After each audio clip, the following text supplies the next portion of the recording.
Viktor Frankl said, "Everything can be taken from a man but one thing, the last of the human freedoms. To choose one's attitude in any given set of circumstances, to choose one's way." This is Finding Human with Sue Jackson. Stay tuned for the next hour as Sue explores the human psyche, what makes us tick, and how to live better, more fulfilled and more meaningful lives. Only on 101.9 High FM. Hello, this is Sue Jackson on the Finding Human program on 101.9 High FM. Today, I am very pleased to welcome Hillel Fuld in Israel. Welcome, Hillel. I was actually terrified that we were going to cross lines or something, but our topic today is Am I Welcome? But before we go on, I would like to dedicate this program to Hillel's brother Ari and to the hostages still held in the tunnels of Gaza. Hillel will tell us about his brothers shortly, but I just want to tell you who Hillel is, but there's a lot to be told. He was born in New York City to an Orthodox Jewish family. His father was Rabbi Yonah Fuld, and served as principal of Salanta Akiba Riverdale Academy. As a teenager, Hillel, you moved with your family from the United States to Jerusalem, and you graduated with a BA in political science from Bar Ilan University in Tel Aviv. And then you spent your career in Israel's high-tech industry. Now you are living in Israel and you have, Baruch Hashem, 5 children. I know that you are dubbed Israel's top marketer, but I did read that they said you reached your billionth impressions. What does that mean? First of all, thank you for the introduction. I was born in Queens, not in New York City, just a small correction. Okay, that's wrong for Google. That's okay. So impressions are basically views of my content on the internet. I've now surpassed 4 billion impressions during the war. So basically, just to simplify, it's a view. Someone stops and reads a tweet, reads a post, that is considered an impression. So that's an interesting metric to kind of measure the impact and the amount of people that I'm reaching. So you certainly are reaching a tremendous amount of people. And you work with leading tech entrepreneurs, investors, and visionaries to accompany them on their journey from idea to revenue.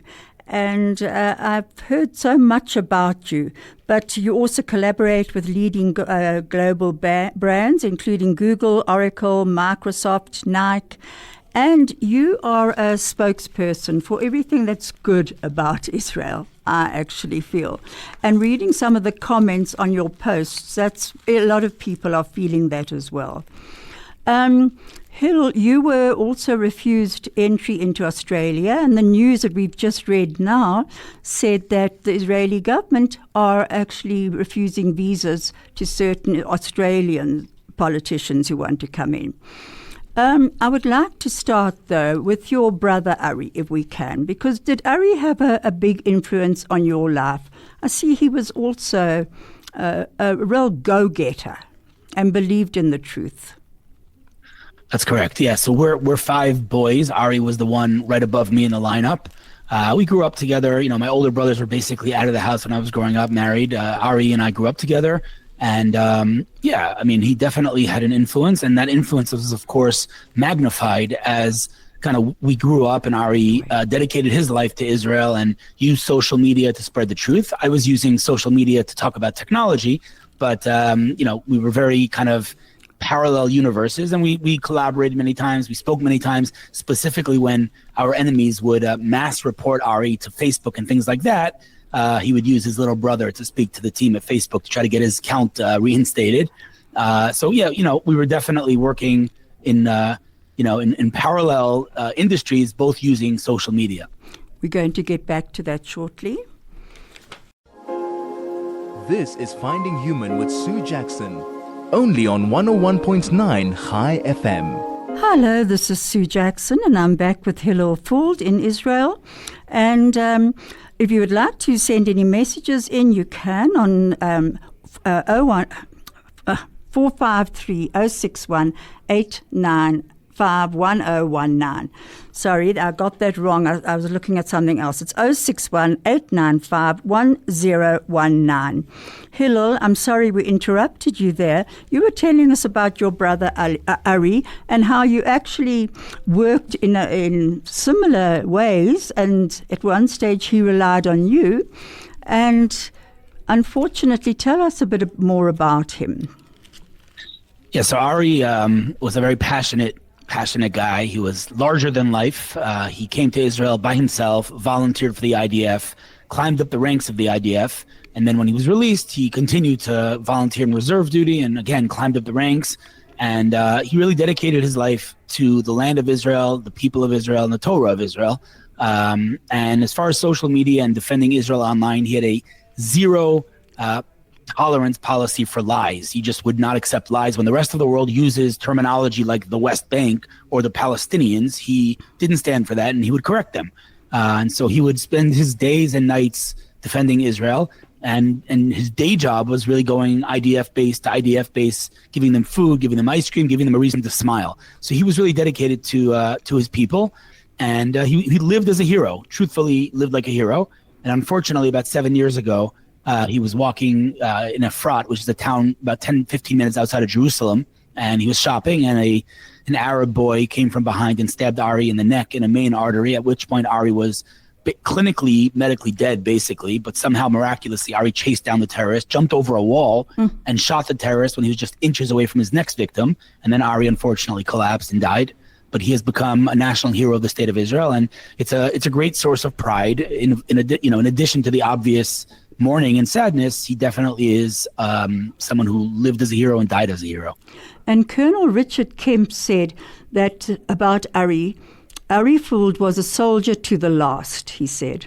And, when you say that he was actually clinically dead, he still managed to shoot down the terrorists who attacked him. We're going to go back to the terrorists shortly, but I want to just pick up, why did Australia ban you from going in when you were going in for Magen David, which is almost the Red Cross in Israel, and they told you were not allowed to discuss Ari. Can you tell me a bit about that? Sure. So I was headed to Australia to speak at a gala fundraiser for Magen David Adom, as you said, basically Israel's Red Cross, an emergency rescue company that, by the way, employs Arabs and employs Israelis, and it's a perfect example of coexistence. And so I was invited to speak there. The topic of my talk was Israeli tech. It had nothing to do with the war, nothing to do with politics, nothing to do with Israel, just Israeli tech. And I was supposed to fly out on a Tuesday morning. Friday morning, I got an email from the Australian government telling me that they revoked my visa because of my quote-unquote inflammatory Islamophobic tweets. And they included a document of said tweets, and none of them were inflammatory or Islamophobic, but there was an excuse to ban someone with strong Israel opinions, pro-Israel opinions. And so I appealed the decision. I went all the way up the diplomatic ladder to Israel's foreign minister, Israel's former ambassador to the UN, and many more diplomats. And I also went to the media, and it got very wide media coverage. And despite all of that, despite the appeal, despite the diplomatic efforts and the media efforts, they did not reverse the decision. And I am officially banned for 3 years from Australia, along with our friend Kanye West, who literally wrote a song called Heil Hitler. Yeah. But as of yesterday, they also banned Simcha Rotman, who's an Israeli MK. They've banned Ayelet Shaked, an Israeli MK. So it's clearly ridiculous to even mention me and Kanye West in the same sentence. But this is where we're at, and the Australian government has made it abundantly clear that they are the epitome of morally bankrupt. If you'd like to find out anything or ask Hillel any questions, please WhatsApp us on 061 895 1019. Now, on top of all of that, they also said you were not allowed to speak about your brother. That's right. I got a message indirectly, because I guess whoever said this was not interested in going on record, but I got a message indirectly saying that there is an Australian diplomat who agreed. He said, maybe we can cancel and give you your visa back, but you have to commit to not speaking about your brother in Australia, which is, I mean, it doesn't get more absurd and more honestly vile than that. I'm not allowed to talk about my brother being murdered by a Palestinian terrorist. So, obviously I did not commit to that. And again, at the end of the day, I was and am banned from Australia for 3 years, which again, I can't even, every time I say that, I can't even believe the words that are coming out of my mouth, but here we are. Well, the UN Watch Executive Director Hillel on Sky News in June this year said about you on Hillel Fuld, he said, an American-Israeli commentator and blogger banned from Australia, going to speak at a charity event. Australia dubbed that he was divisive and Islamophobic. And Hillel found it very surprising because Australian organizations were involved in funding a trip to Australia 1.5 years ago of an open supporter of Hamas, Francesca Albanese, condemned for anti-Semitism by France, Germany, Canada, USA, and Netherlands. But she was embraced by the Australian government. Very pathetic, very, very pathetic. And she's not the only one. I mean, it's clear bias, clear anti-Jewish bias. They've accepted and given visas to pure anti-Semites. But this is, again, they're using their platform of, Islamophobia and all of these ridiculous accusations to just block, pro-Israel activists and Israeli politicians. There's no justification. And even the tweets that they sent me as examples to justify my ban were in no way Islamophobic. I'll give you one example. There was one of my tweets where I said that despite the media reporting that there was a massacre in the humanitarian zone in Gaza, I basically reported that no such massacre took place. And lo and behold, the next day, all of the media redacted that article and made it an apology saying that indeed there was no massacre. So nothing about my tweet was in any way inflammatory or divisive or Islamophobic. It was fact. But, we live in a post-truth world. No one cares about facts. Absolutely. And Mark Twain said, a lie can travel halfway around the world while the truth is still putting on its shoes. We're just going to advert. This is Finding Human with Sue Jackson, only on 101.9 High FM. Hello, this is Sue Jackson, and I'm back with Hillel Fuld. And we are talking at the moment about his ban from Australia when he was just going there for Magen David Adam, and also about his brother Ari. Now, Hillel, since getting back, in actual fact, because you were banned from Australia for 3 years, you got a lot of coverage in every single newspaper almost around the world on that, and I think you used it to the benefit of Israel. How do you feel that tech can help Israel? That, being a startup nation, how do you feel that we should be putting out the views on Israel?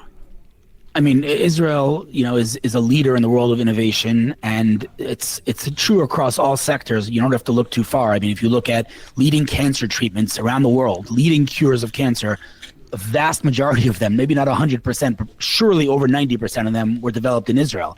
When people unlock their iPhone, that's Israeli technology. When they use Microsoft Teams, that's built here in Herzliya. So, all of these anti-Semites who talk about boycotting Israel literally would not be able to live a day in the modern world without using Israeli products. So it's kind of funny when I see, BDS and other anti-Israel activists building their website on Wix, which is an Israeli company. But, again, the lies and the anti-Israel blood libels could not possibly get more ridiculous. This is just another example of it.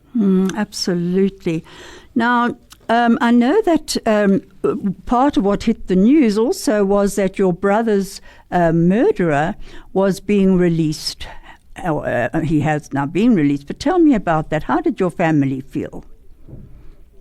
I mean, on the one hand, obviously it hurts and it's like opening a wound. There's no question about that. But on the flip side, the way some of us view it is that even after Ari's gone, he's still saving lives because, of course, due to his murderer being released, Israeli hostages came home.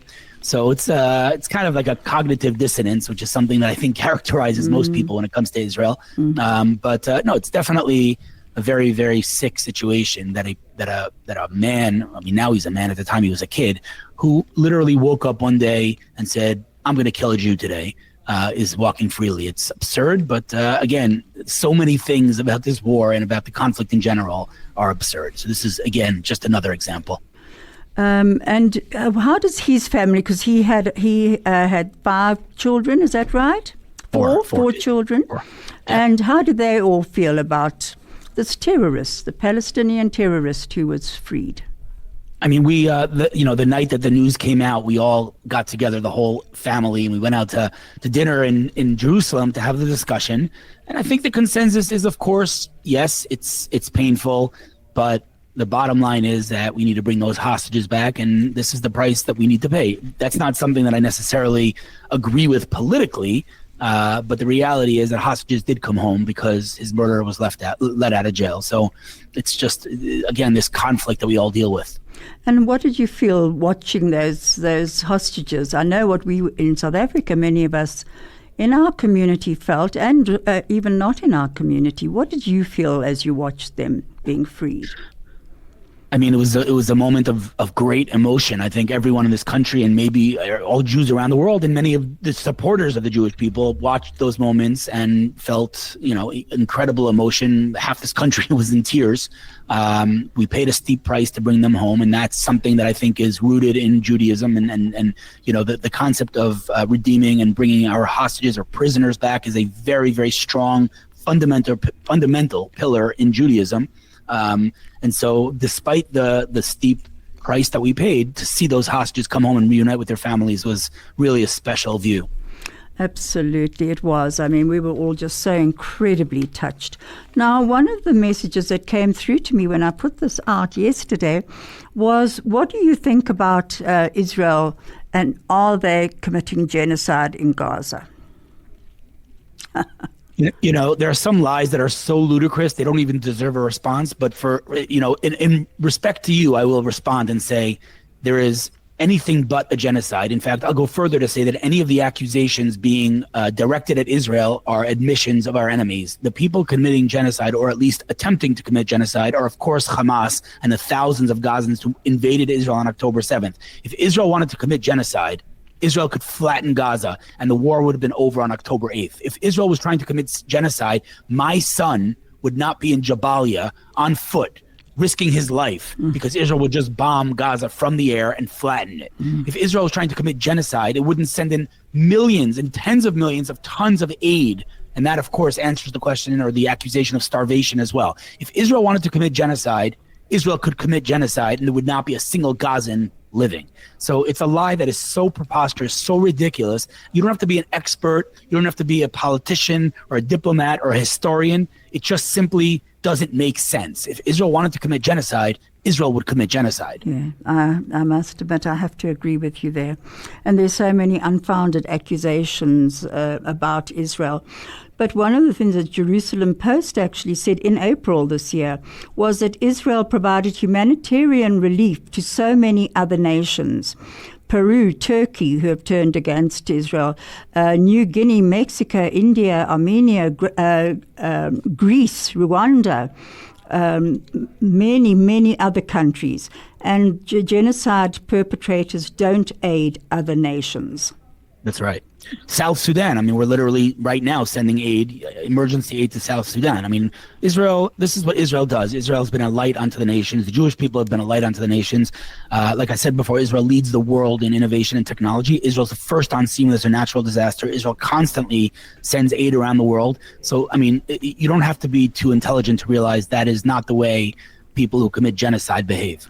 And I must admit that Israel have offered to help South Africa with our water problems and our electricity problems, but needless to say, with our current government, they have not been accepted very openly. Now, you mentioned being a light. What do you actually see for yourself when you say that we almost have, I would say, I think it's an honor to be a light, to take on that role, but it's also something that people say that we say too lightly. That why would we think that we are the light unto the nations? What is your answer to that? You're laughing. Yeah, I'm laughing because, it's not something we need to apologize for. And I'm not saying we're a light unto the nations because we're better than anyone else or our DNA is better than anyone else, but Jewish tradition and Jewish heritage focuses heavily on the family unit and on education and on things that unfortunately in the West today have become taboo. And there's a reason that all of the empires that came after us throughout our history, from ancient Egypt to Rome to Greece to Soviet to Nazi, they're all gone. And Israel and the Jewish people are not only here, but we're continuing to flourish and thrive. Why is that? We're not because we're better than anyone else, but because we understand priorities and we don't fall for all the isms, that the world likes to fall for. We continue to build and shine a light while our enemies continue to bring darkness and destruction. And how do you feel that you go about bringing this light? I try to bring to the world some of the news that we're seeing from Israeli technology entrepreneurs, some of which are truly unbelievable. I can give you one example that I met recently, an Israeli company based in Jerusalem, whose founders are heads of faculty in Hebrew University. They're all scientists, and they looked at diagnostics, and they said, in 2025, the fact that, you'll forgive me for saying this so crudely, the fact that women to take a pregnancy test have to urinate on a stick is ridiculous. Why can't there be a better way? And why do we need to stick things down a kid's throat to test them for strep? And so they've developed a company called Salignostics, that's saliva-based diagnostics, and they can diagnose, like I said, obviously pregnancy tests, but it's well beyond that. And there's discussion about malaria and HIV and cancer. It's a world-changing company, and one that you've never heard of. Most people have never heard of. They're sitting in Jerusalem. But this is just another example. You look at companies that are curing cancer and deploying their solutions around the world, save millions of lives.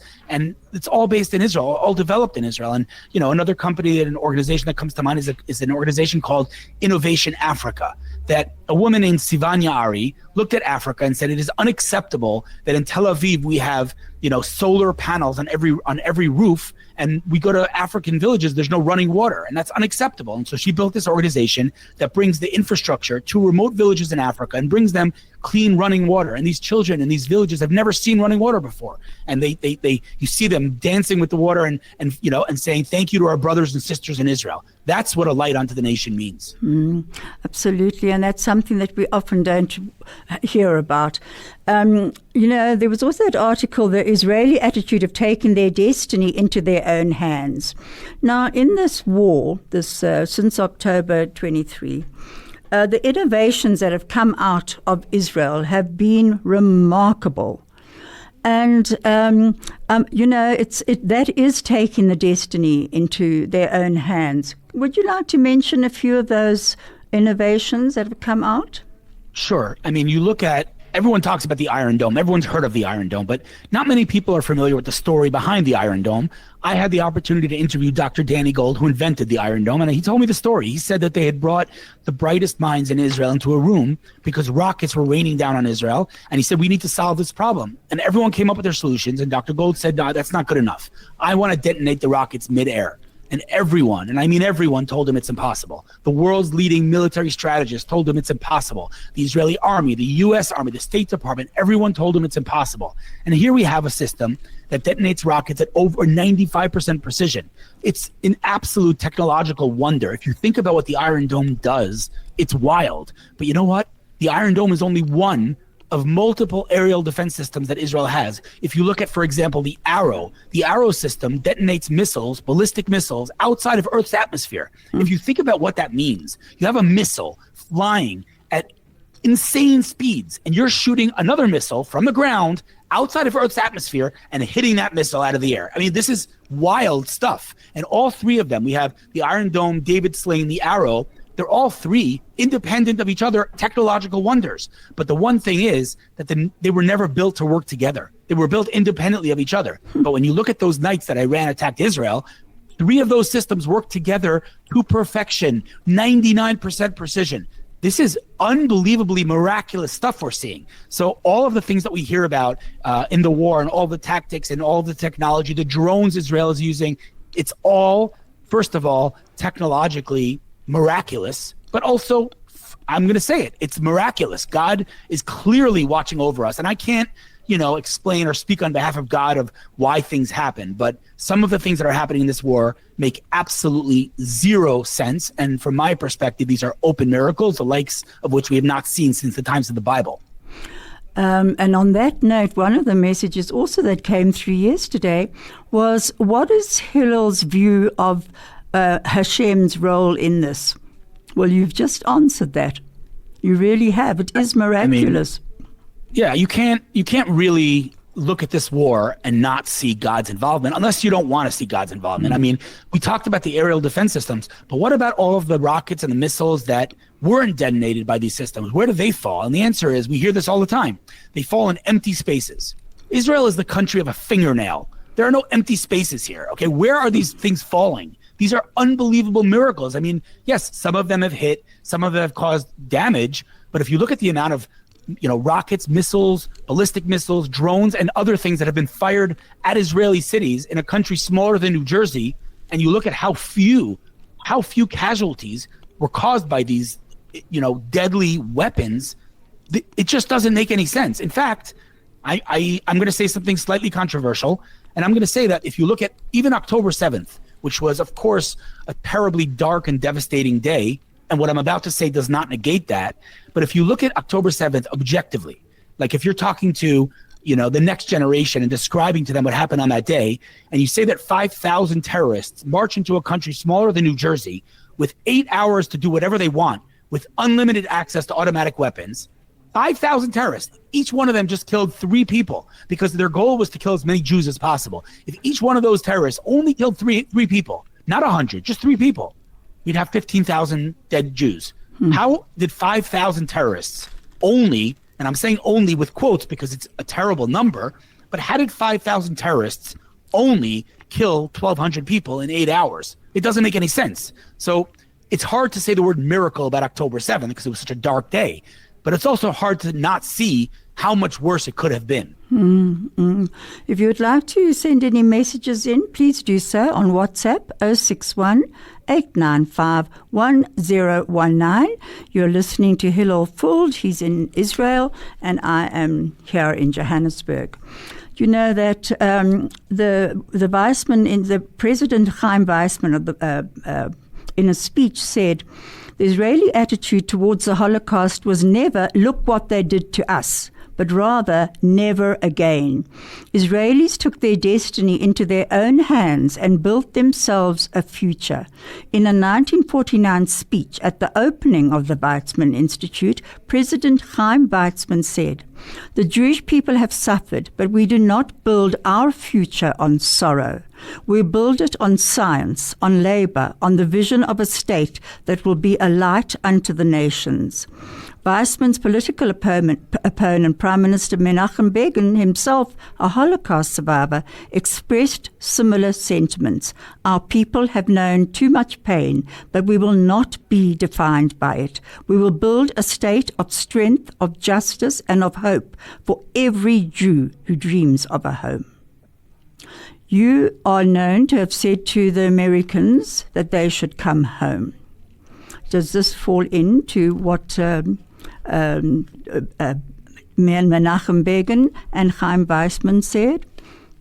So it's not only Americans. I've written many posts calling diaspora Jews to come home because I grew up asking the question, how could it be that the European Jews didn't read the writing on the wall? How could it be that they didn't see what was about to happen? How could it be that they stayed and didn't leave? And I never had an answer to that question until now, because it seems to me that you know what? It doesn't seem to me. I interviewed my great aunt who's nearing 100 and who was a survivor of 3 death camps. And I asked her, how does what you're seeing today compare to what you saw pre-Holocaust? And she said 2 words to me, and she said, the same.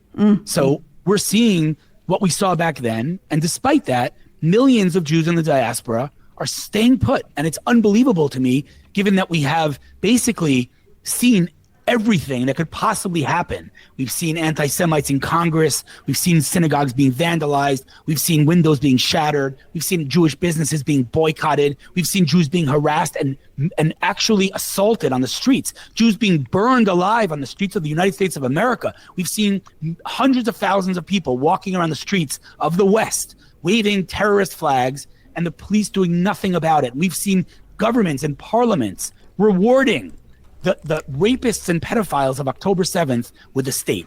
We've seen everything happen. And yet the Jews are sticking around saying, it's not so bad. What has to happen? Because it seems to me that everything's already happened. That's very strong words, I must admit. And one of the things also was that I was talking to someone yesterday, and she said, please ask Hillel if he thinks South African Jews have got a chance in this country.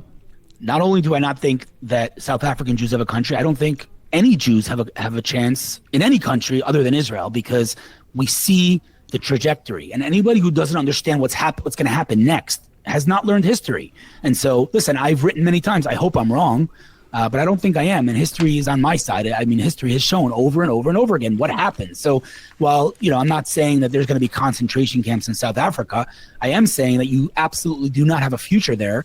And despite the challenges in Israel, and there are challenges, here we're building a beautiful future. There is no future. There's a message that's come through from Yvonne. Just put it back on, Craig. It came through. We'll get back to that shortly. This is Finding Human with Sue Jackson, only on 101.9 High FM. Hello, this is Sue Jackson, and I'm back with Hillel Fuld. Craig, a message came up from an Yvonne, which is not on, it's not here, okay. Hillel, the other thing that I wanted to ask you, you said that if all the different texts in Israel, which are many, if they all joined together, they could have a much greater impact on, on the world. By shining literally a light into the world. What did you mean by that? You're saying it when I said that all of the tech should join? Yeah, the different people, the influencers of only everyone. You said, I read somewhere that you said they were pretty fragmented.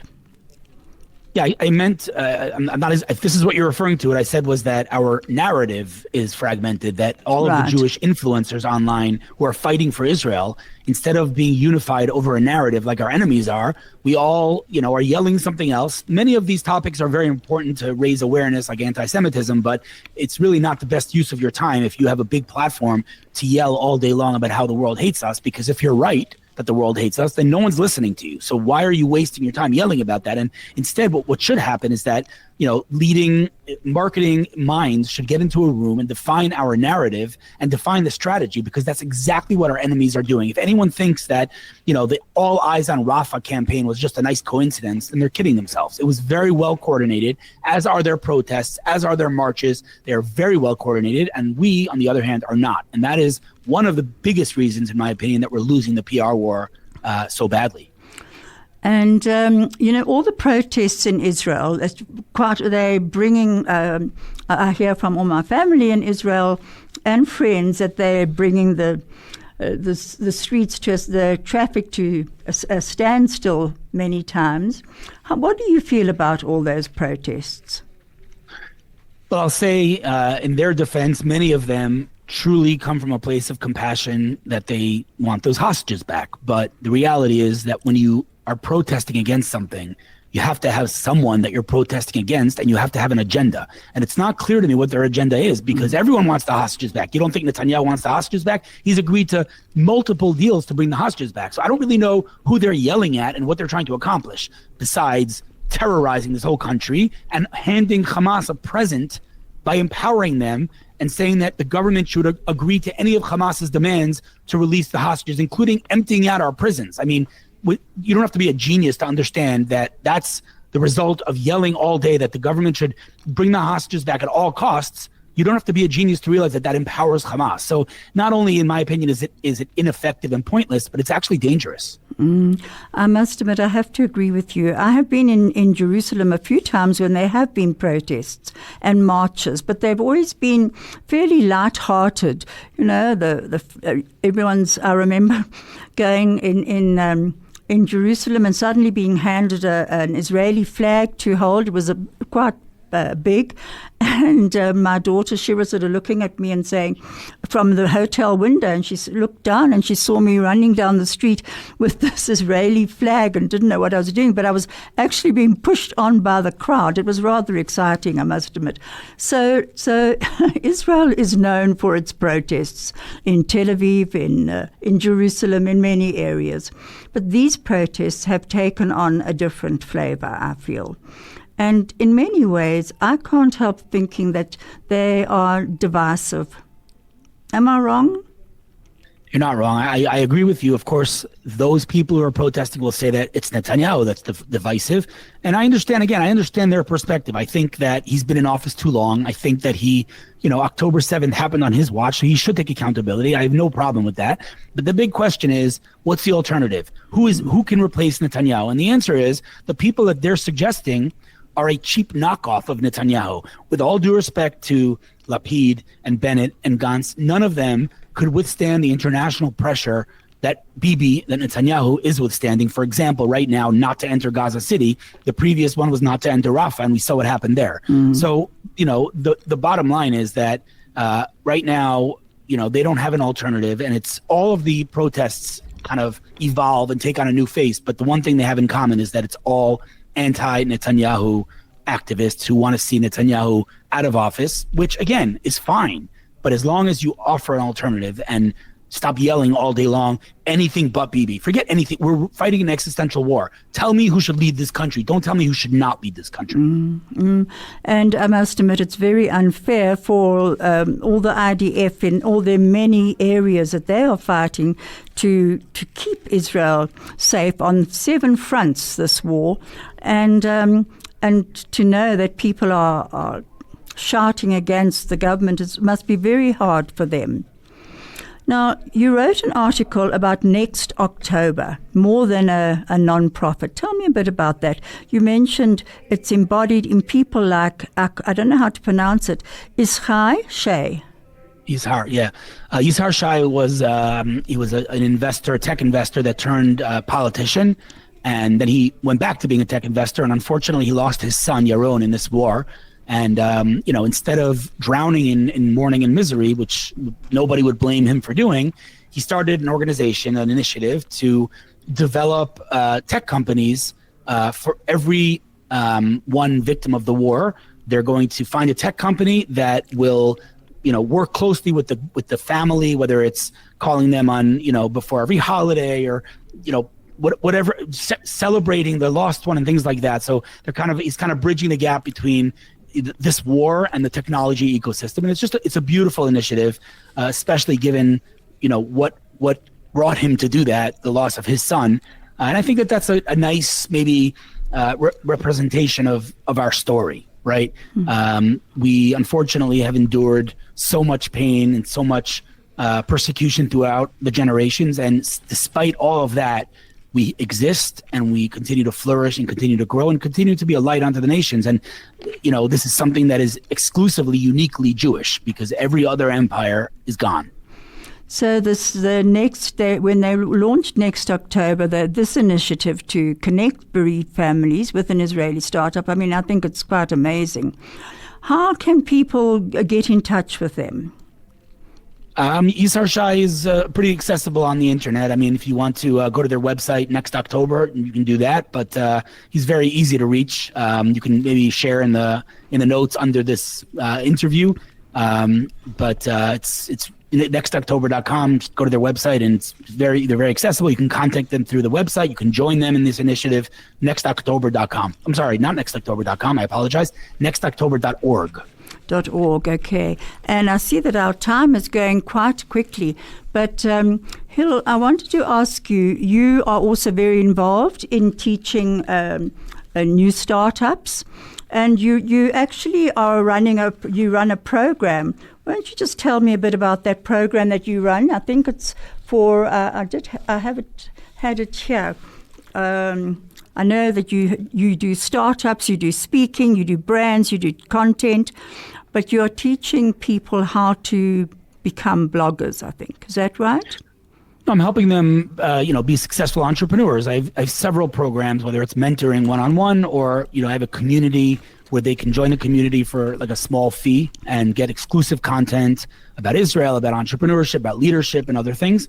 So you can, that's on nas.io, nas.io, and go to my community there. But I work with entrepreneurs around the world to just help them take sometimes an idea that they have and turn it into a business, and sometimes, an earlier stage business, and help them, reach the point of revenue. So that's what I've been doing for, the better part of the last 15 years. October 7th, I shut down my business to focus on Israel, which has been incredibly gratifying. As we said before, 4 billion impressions. It's been, I'm not going to lie, it's been difficult financially to close down a multi-million-dollar business, but, I know clearly that this is what I should be doing, so I'll continue to do it. It sounds quite amazing, quite honestly. Now, how do you think the rest of us can bring light in? But we're going to get back to that shortly. This is Finding Human with Sue Jackson, only on 101.9 High FM. Hello, this is Sue, and I'm back with Hillel Fuld, and you're about to hear a very short audio clip by Hillel, which is called "We're Just Like You, Don't Hate Us." We're just like you. Don't hate us, right? And we think that the more we assimilate, the lower the anti-Semitism is going to be. And that is what logic dictates, right? If I'm just like you, why would you hate me? But history shows the opposite. The more we assimilate, the more they hate us. Because we come and we say to them, we're just like you. And they say, no, you're not. You're not just like us. In fact, we've developed a tool to show you you're not just like us. It's called anti-Semitism. And then anti-Semitism goes to the roof. And here's a secret, spoiler. You know what happens next? That empire falls. The West has been incredible to me personally and my family. The last thing I want is for the West to fall. But if we don't reverse this trajectory and we don't pull it in and stop the anti-Semitism, which is something that, of course, Trump is working on, and he might reverse the trajectory, but if we don't do that, the end of the West is near. And the next empire that's going to take over the West is, of course, radical Islam. This is Finding Human with Sue Jackson, only on 101.9 High FM. Hello, this is Sue, and I'm back with Hillel Fuld, and that was you talking, and we're just like you, don't hate us.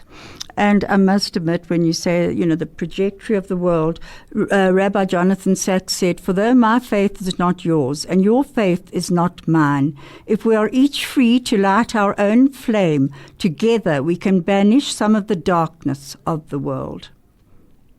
This is a dream of yours, isn't it, Hillel? 100%. I mean,